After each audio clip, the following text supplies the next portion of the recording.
अस्सलाम वालेकुम दोस्तों, आज हम आपको यूरोप के ऐसे मुल्क की सैर करवाने जा रहे हैं जो बाकी यूरोप से सस्ता है, जहां गधी के दूध की अहमियत बहुत ज्यादा है। ये बहुत तारीखी और कदीम कंट्री है। जी हाँ, आज हम सैर करने जा रहे हैं सर्बिया की। इस कंट्री के लोगों के मुनफरद रिवाज कौन से हैं? सल्तनत उस्मानिया ने ड्रैकुला को कैसे शिकस्त दी? इस कंट्री का कौन सा शहर पाकिस्तानियों से बहुत ज्यादा मोहब्बत करता है और इसकी क्या वजह है? किले की सुरंगों से आवाजें क्यों आती हैं? इसके अलावा ऐसे हकाइक बताएंगे जो आपके लिए बिल्कुल नए होंगे। चले अब निकलते हैं सर्बिया के एक शानदार सफर पर। इस कंट्री का ऑफिशियल नाम रिपब्लिक ऑफ सर्बिया है। ये सेंट्रल यूरोप में वाक़या एक खूबसूरत तरीन कंट्री है। सर्बिया वस्ती यूरोप का एक लैंड लॉक कंट्री है, मतलब इसे किसी भी इतराफ से समुंदर नहीं लगता। ये कंट्री 29 अजला से मिलकर बना है। एक जमाने में यह इलाका तुर्कों के पास था। तुर्कों के आसार आज भी आपको सर्बिया में नजर आएंगे। सर्बिया के लोग दुनिया में सबसे ज्यादा मेहमान नवाज समझे जाते हैं। यहाँ के लोग थोड़े अलग होते हैं। जब आप इनसे पहली बार मिलेंगे तो आपको यकीन ही नहीं होगा कि आप पहली दफा मिल रहे हैं। यहाँ के लोगों को कॉफी का शौक जुनून की हद तक है। लोगों के अच्छे अखलाक की वजह से टूरिस्ट भी बहुत ज्यादा आते हैं। इस कंट्री के लोग बहुत ज्यादा क्रिएटिव भी समझे जाते हैं।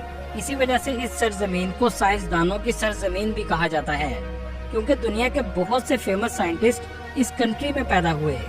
सर्बिया की 2020 में आबादी 69 लाख के करीब थी, लेकिन 2024 में 67 लाख के करीब है। ये दुनिया के उन ममालिक में आता है जिनकी आबादी कम होती जा रही है। आबादी के लिहाज से ये दुनिया के 111वें नंबर पर आता है। सर्बिया के अगर बॉर्डर की बात की जाए तो Bulgaria, Romania, Hungary, Croatia, Bosnia, Montenegro, Albania और मैसेडोनिया लगते हैं। इस कंट्री का कुल रकबा 77,000 मुरब्बा किलोमीटर है। ये रकबे के लिहाज से दुनिया के 107वें नंबर पर आता है। सर्बिया का कैपिटल बेलग्रेड है, जो बहुत खूबसूरत शहर है। इस शहर को सर्बिया की शान भी कहा जाता है।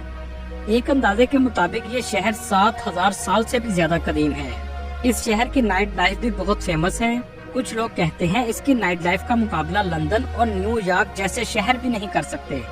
दोस्तों, गधे का लफ्ज आम तौर पर बेवकूफ के तौर पर इस्तेमाल किया जाता है, लेकिन गधे की अहमियत क्या है आप इस मुल्क के पनीर से जान सकते हैं। जी हाँ, इस कंट्री में गधी के दूध से पनीर तैयार किया जाता है, जिसमें बकरी और गधी का दूध डाला जाता है। इसे पुल चीज कहते हैं। ये दुनिया का सबसे महंगा तरीन पनीर है। इसके 1 किलोग्राम की कीमत $1300 है, जो पाकिस्तानी 3,64,000 रुपए के बराबर है। इसके महंगे होने की एक वजह यह भी है कि गधी एक दिन में सिर्फ 2 किलो दूध देती है और पनीर बनाने के लिए 25 किलो दूध दरकार होता है। दुनिया का सबसे छोटा दरिया भी इस कंट्री में मौजूद है, जिसका नाम ईयर है। इसको ईयर इसलिए कहा जाता है क्योंकि इसकी लंबाई 365 मीटर है। दुनिया के सबसे अजीबो गरीब गाँव भी इस कंट्री में मौजूद हैं। गोस्तूसा के नाम का पत्थरों से बना हुआ आपको एक गाँव मिलेगा। ये गांव अपने कदीम होने और खूबसूरती की वजह से पूरी दुनिया में फेमस है। इस गांव के हैरान कर देने वाली बात यह है कि पूरा गांव सिर्फ पत्थर से बना है और सड़कें भी पत्थर की हैं। मुख्तलिफ ममालिक से लोग सर्बिया के इस गांव को देखने जरूर आते हैं। दूसरा गांव इससे बिल्कुल बरअक्स है, जिसे टिम्बर टाउन भी कहा जाता है। इस गाँव का सब कुछ आपको लकड़ी से बना हुआ नजर आएगा। ये गाँव एक फिल्म की शूटिंग के लिए बनाया गया था, जो आज तक आबाद है। दोस्तों, क्या आप जानते हैं वैम्पायर भी सर्बियन जुबान का लफ्ज है, जो ब्राम स्टोकर ने अपने नॉवल ड्रैकुला में लिखा है। अब यहाँ आपको बताता चलूं ड्रैकुला असल में कौन था। ड्रैकुला का असल नाम विलाद सोइम था। ये 1431 में वलाशिया में पैदा हुआ। इसका बाप वलाशिया का बादशाह था, जिसका लकब ड्रैकुल था, और ड्रैकुला का मतलब है ड्रैकल का बेटा। उस वक्त दुनिया में तुर्की इल्म फनून का मरकज था। ड्रैकुल ने अपने दोनों बेटे विलाद और राडू को तालीम हासिल करने के लिए तुर्की भेज दिया। विलाद तुर्की में 10 साल रहा और राडू ने इस्लाम कबूल कर लिया और तुर्की की अफवाज में शामिल हो गया। ड्रैकुल के कत्ल होने के बाद विलाद ने तख्त संभाल लिया।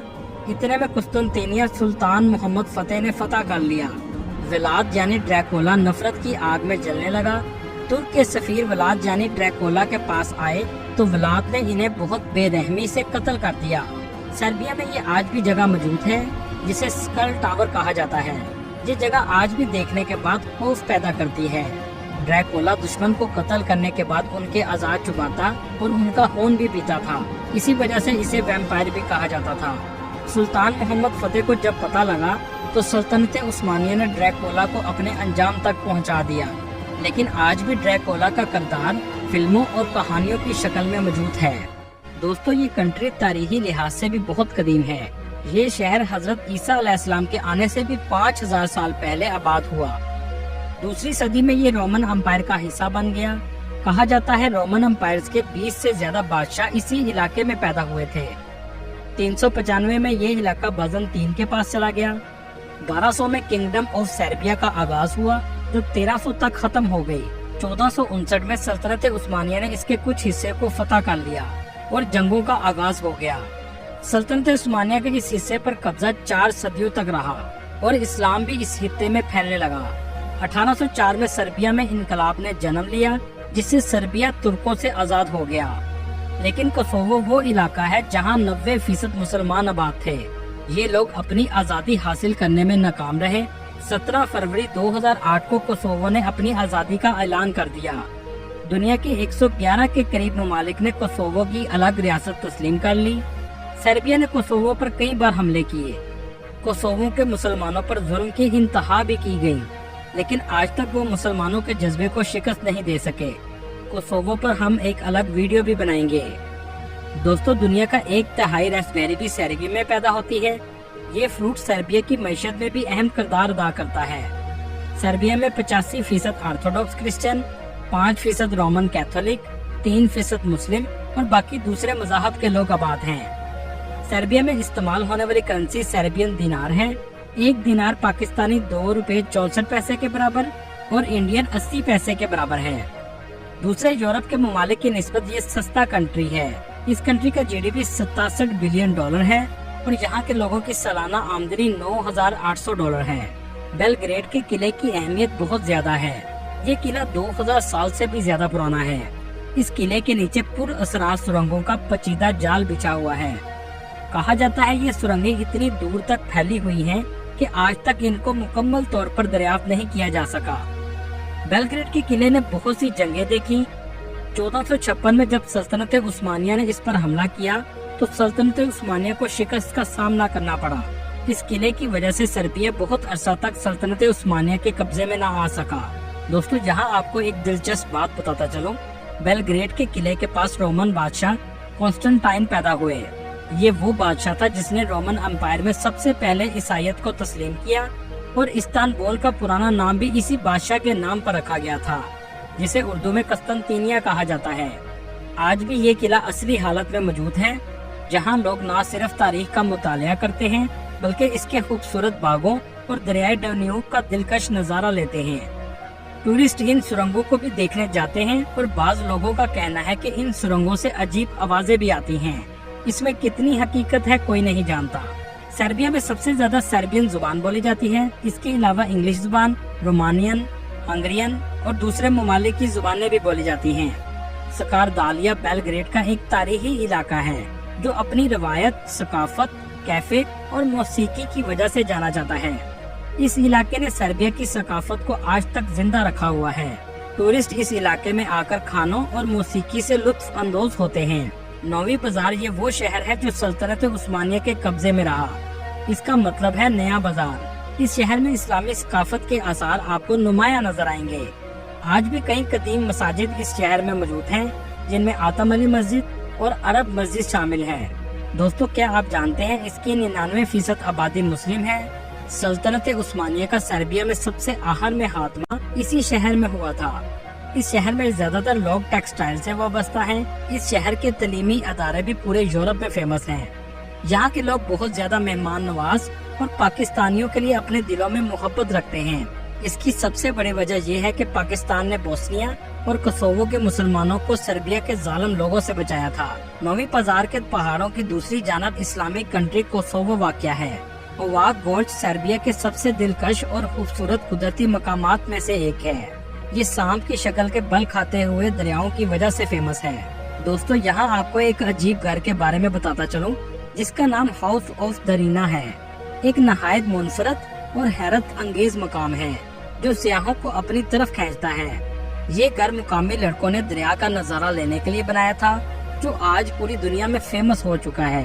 اس کنٹری میں شادی کی رسومات بھی بہت منفرد ہیں، جس میں سب سے انوکھی رسم دلہن کو خریدنا ہے۔ اس میں دلہا دلہن کے گھر جاتا ہے، دلہا مذاق کے طور پر دلہن کی خریداری کی رسم ادا کرتا ہے، جس میں دلہن کا بھائی خریداری کا کہتا ہے اور دروازہ بند کر دیتا ہے۔ شادی چرچ میں کی جاتی ہے۔ اس کے علاوہ شادی پر کیک بھی کاٹا جاتا ہے، سب خوشی سے رقص بھی کرتے ہیں۔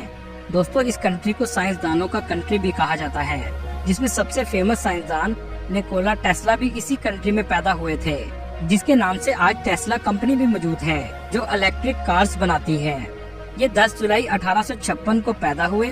آج دنیا میں نافذ بجلی کا ایسی سسٹم اسی نے ایجاد کیا تھا۔ اس کنٹری میں ٹیسلا میوزیم بھی موجود ہے، جو سائنسی طرز کا بنایا گیا ہے۔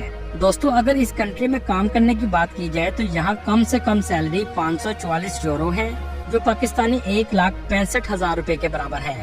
اس کنٹری میں آنے کے لیے آپ کو ای ویزا لینا پڑتا ہے۔ اس کی ایمبیسی پاکستان میں موجود نہیں ہے۔ اس کے لیے آپ کو تہران یا ترکی جانا پڑتا ہے۔ اس کنٹری میں I T, health care, engineering اور ٹورزم کی بہت زیادہ جابز موجود ہیں۔ ان جابز کے لنک میں آپ کو ڈسکرپشن میں مینشن کر دوں گا۔ اس کنٹری کا لٹریسی ریٹ 99.2% ہے، مطلب پورا کنٹری ہی پڑھا لکھا ہے۔ یونیورسٹی آف بیلگریڈ اس کنٹری کی فیمس یونیورسٹی ہے۔ اس کے علاوہ یونیورسٹی آف نوی سیڈ اور یونیورسٹی آف نیس شامل ہیں۔ اس کنٹری میں پڑھنے کا خرچہ 2000 یورو سے 6000 یورو سالانہ ہے، اور اس کنٹری میں رہنے کا خرچہ 400 یورو سے 800 یورو ماہانہ ہے۔ دوستو، یہ تھی آج کی ہماری چھوٹی سی انفارمیٹیو اور دلچسپ ویڈیو۔ آپ کو ویڈیو کیسے لگے کمنٹ میں ضرور بتائیے گا، اور نئے آنے والے دوستوں سے گزارش ہے ہمارے چینل کو سبسکرائب اور لائک ضرور کیجیے گا۔